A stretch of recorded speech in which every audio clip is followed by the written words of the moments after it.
Hello my dear students, आज हम discuss करने जा रहे हैं डिटरमिनेंट्स के बारे में।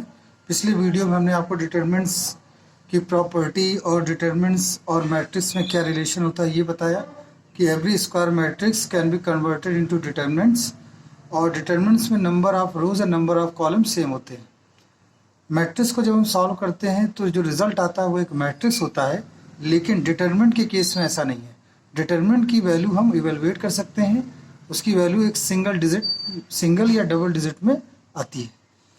आइए कैसे वो सॉल्व करते हैं उसको समझते हैं। तो देयर इज ए डिटरमिनेंट का सिंबल होता है दो पैरेलल लाइंस। तो ये एक स्क्वायर मैट्रिक्स थी जिसको हमने डिटरमिनेंट में कन्वर्ट किया। तो आप देख सकते हैं ए बी सी डी। अब अगर हमें इसकी वैल्यू निकालनी हो तो हम इसकी वैल्यू कैलकुलेट कर करेंगे। तो ए को डी से मल्टीप्लाई करते हैं, तो A D minus B C, ये इसकी वैल्यू आएगी। तो 2x2 ऑर्डर का अगर कोई भी क्वेश्चन है और उसमें उसकी वैल्यू अगर निकालनी हो तो आप इस तरह से सॉल्व करते हैं। मतलब ये इस तरह सॉल्व होता है, फिर इस तरह सॉल्व होता है। पहले लेफ्ट अपर और राइट बॉटम से मल्टीप्लाई होगा, फिर minus left lower and right upper से मल्टीप्लाई होगा, और इस तरह से आपका एक रिजल्ट मिलता है, एक नंबर आता है। साइड में हमने एक न्यूमेरिकल लिखा हुआ है, आइए इसे सॉल्व करते हैं। तो इसे सॉल्व करने के लिए 1 मल्टीप्लाइड बाई 1 जब हम मल्टीप्लाई करेंगे तो 1 multiplied by 2 minus 6 multiplied by 5, तो यह आ जाएगा 2 minus 30 and that gives minus 28। आइए 3x3 के बारे में जानें। अगर मान लेते हैं कोई एक मैट्रिक्स है C, कोई डिटरमिनेंट है C, और उसमें हमने इस तरह से A1 A2 A3 B1 B2 B3 C1 C2 C3, तो आप देख सकते हैं ये 3x3 ऑर्डर का डिटरमिनेंट है। और इसको हल करने के लिए आपको एक बात याद रखनी पड़ेगी, वो ये कि जब भी हम कभी 3x3 ऑर्डर की बात करते हैं तो इनके साथ एक हिडन साइंस होते हैं, minus plus minus plus minus plus. ये तभी यूज़ किए जाते हैं जब हम किसी भी डिटरमिनेंट की वैल्यू को इवेलुएट करते हैं।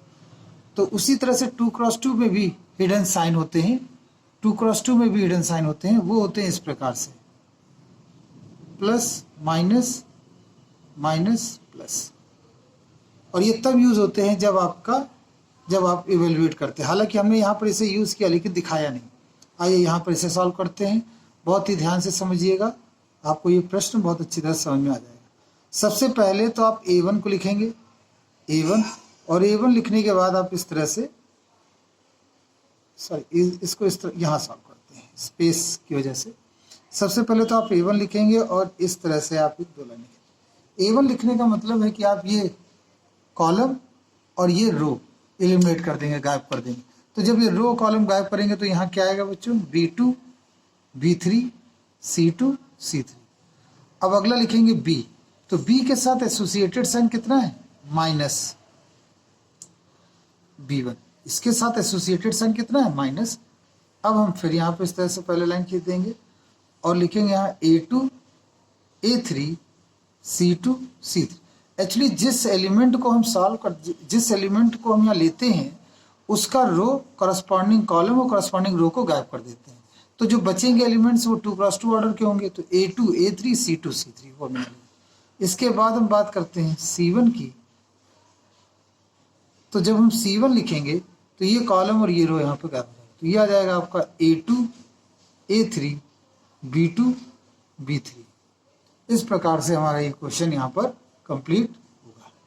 तो हमने किया क्या बच्चों, यहाँ पर पहले 3x3 ऑर्डर का जो था डिटरमिनेंट उसको मैं 2x2 के ऑर्डर में बदल दिया। अब इसका तो फॉर्मूला आप जानते हैं। एक बहुत अच्छी इंपॉर्टेंट बात यह है कि आइदर आप फर्स्ट रो से अगर सॉल्व करेंगे तो भी इसकी वैल्यू वही निकलेगी जो हम सेकंड रो से एक्सपेंड करने पर आएगी, या थर्ड रो से जो एक्सपेंड करने पर। आइदर फर्स्ट कॉलम से भी वही रिजल्ट निकलेगा एक्सपेंड करने पर, जो सेकंड और थर्ड किसी भी कॉलम से आप एक्सपेंड करेंगे result will be same and constant. तो ये हमने कैसे लिखा, आई होप आपको ये क्लियर हो गया होगा। इसके बाद हम इसे एक्सपेंड करते हैं, तो यहाँ लिखेंगे A1 B2 C3 से मल्टीप्लाई होगा B2 C3 minus B3 C2।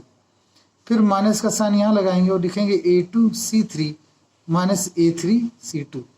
फिर C1 ये लिख के A2B3 और A3B2, ये हमने यहाँ पर इस प्रकार से लिख लिया।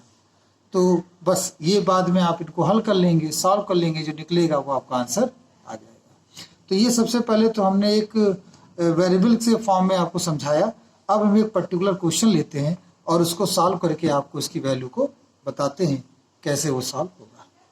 तो क्वेश्चन है हमारा, let take D equal to, let take D equal to,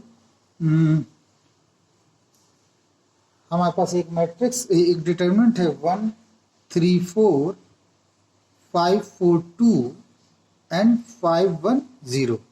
ये हमारे पास एक डिटरमिनेंट है, इसको हमें सॉल्व करना है।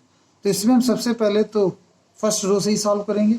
तो सबसे पहले तो आप +1 लिख देंगे और इस तरह से पहले लाइन खींचेंगे। ये कॉलम और इस रो के सारे एलिमेंट छिप जाएंगे, तो बचेगा क्या, 4 1 2 0। फिर हम 3 में आएंगे तो यहाँ -3 लिखेंगे और इस कॉलम और इस रो को एलिमिनेट कर देंगे। तो ये आएगा 5 5 2 एंड 0। समझ रहे बच्चों, जिस नंबर को लेंगे उसका कॉलम और उसकी रो को गायब कर दिया जाएगा। फिर आएगा प्लस माइनस, फिर प्लस हमने लिखा और इसके बाद ये कॉलम और ये रो, 4 है तो कॉलम और रो, तो यहाँ आ जाएगा 5 5 4 एंड 1। अब +1 1 लिखने की जरूरत नहीं, लेकिन फिर भी हम लिख देते हैं। 4 में 0 का मल्टीप्लाई करेंगे 0, और 2 में 1 का, तो ये 2 आ गया। -3 5 0 0 माइनस का 10 प्लस, और यहाँ पर बच्चों हमने 4 नहीं लिखा, 4 को लिखना है हमें, और 5 × 1 बिकम्स 5 5 और ये हो गया 20। फिर इसके बाद हम सॉल्व करें तो ये आ जाएगा -2, ये -10 है, ये हो जाएगा प्लस का 30, और ये -15 है जो 60। ये आपका 60 आ गया। माइनस में जो वैल्यू निकलेगी वो कितनी आई बच्चों, वो आ गई आपकी 60। तो जब हम इसे सॉल्व कर लेंगे तो आप देखिए ये आ जाएगा +30 -62, और कैलकुलेट होने पर आएगा -32। तो ये आपका आंसर हुआ। तो आई होप आपको ये कैसे एक्सपेंड किया जाता है ये आपको समझ में आया होगा कि हम 3x3 ऑर्डर में अगर कोई है तो हम कैसे उसे एक्सपेंड करते हैं। आइए एक और क्वेश्चन ले लेते हैं और उसमें हम जानते हैं कि 2x2 ऑर्डर का हो तो उसे हम कैसे सॉल्व करें। देखिए, मान लेते हैं एक क्वेश्चन है, क्वेश्चन नंबर 2, और इसमें लिखा हुआ है एक मैट्रिक्स है A, और यहाँ पे -3 -4 5 एंड -2, और कहा जा रहा है इसे सॉल्व करिए। तो बहुत सिंपल सा है। सबसे पहले आप इसका मल्टीप्लाई इसके साथ करेंगे, 6 हो जाएगा, माइनस माइनस प्लस, फिर आप माइनस का साइन लगाएंगे, और इनको माइनस का साइन कहाँ से आया बच्चों, वो फार्मूले से आता है। देखिए मैंने आपको यहाँ पर बता रखा है, ये जो बीच में आया है साइन, ये फार्मूले से आता है इसको एक्सपेंड करने के लिए। अब यहाँ पर हम ये लिखते हैं, इसको मल्टीप्लाई कर देते हैं, तो 3 2 जा 6 यहाँ लिख दिया, और माइनस का 20 हो गया, और फिर ये लिखेंगे 6 + 20 दैट बिकम्स 26। तो आई होप ये आपको समझ में आया होगा कि किस तरह से हम इसको एक्सपेंड करते हैं। इस तरह का कोई भी क्वेश्चन आप उठाएंगे आपको वो क्वेश्चन अच्छी तरह से समझ में आ जाएगा। नेक्स्ट वीडियो में हम डिस्कस करेंगे properties of determinant. Thank you very much.